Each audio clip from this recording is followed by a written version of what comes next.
A brand identity is so much more than just a brand's logo and some colors. It has so much more to do with the values and what people think and feel when they interact with the brand. Or, in the wise words of Jeff Bezos, your brand is what other people say about you when you're not in the room. And each of us have our own personal brand that we're building actively every time we share a post on LinkedIn or an update on Facebook with our friends and family. And the way that people react to those updates and posts will actually tell you a lot about what people think of you as a personal brand.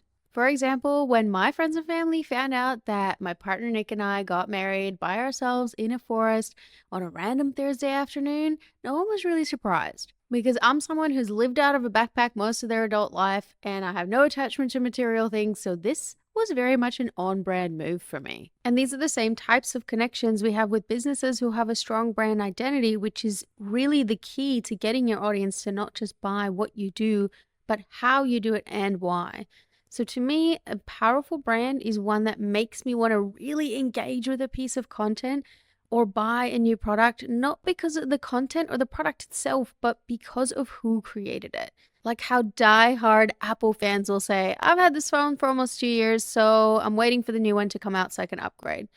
Look, what they're really saying is these phones are pretty much designed to start failing at the 2 year mark, and yet I'm so excited to buy the newer version, even though it hasn't even come out yet, and I don't really know what the new features will be, but I know I'm gonna love it. And that's because Apple has developed this incredible customer loyalty. And the same could be said for any movie created by Disney or new coffee flavors released by Starbucks. People will just buy into these things because of the connection they have with the brand. And the same principle applies to not just purchasing decisions, but also to social media content.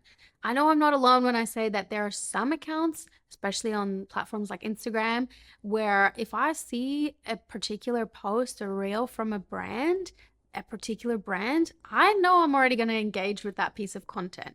I might watch it, I'm going to like it, I'm going to comment on it, I might share it with my audience because I already know historically that that brand creates valuable content for me and my audience. And that is so, so powerful. So, anytime you're representing a brand, whether that's your own or a client's, I want you to think about this. What do you want people to say about it when you're not in the room? And how can you create content that caters to this? Even though you're not necessarily branding an individual, that doesn't mean you can't be personable when developing a brand image. You can use fonts, colors, and imagery to represent who the brand is.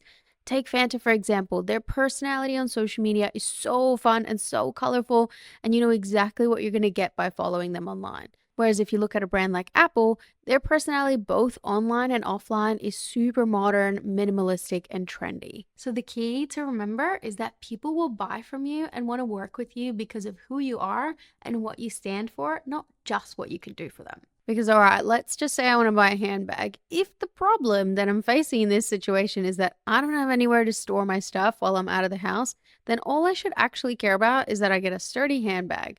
But if you look at the Louis Vuitton handbag here, which is nearly $3,000, and this Kmart one on the right, which is now only $5, if people actually made rational decisions about the brands we choose to bring into our lives, Louis Vuitton wouldn't exist, or at the very least, it wouldn't exist at this price point, because the bag on the left is not 600 times better than the one on the right, but its brand is associated with luxury and with status.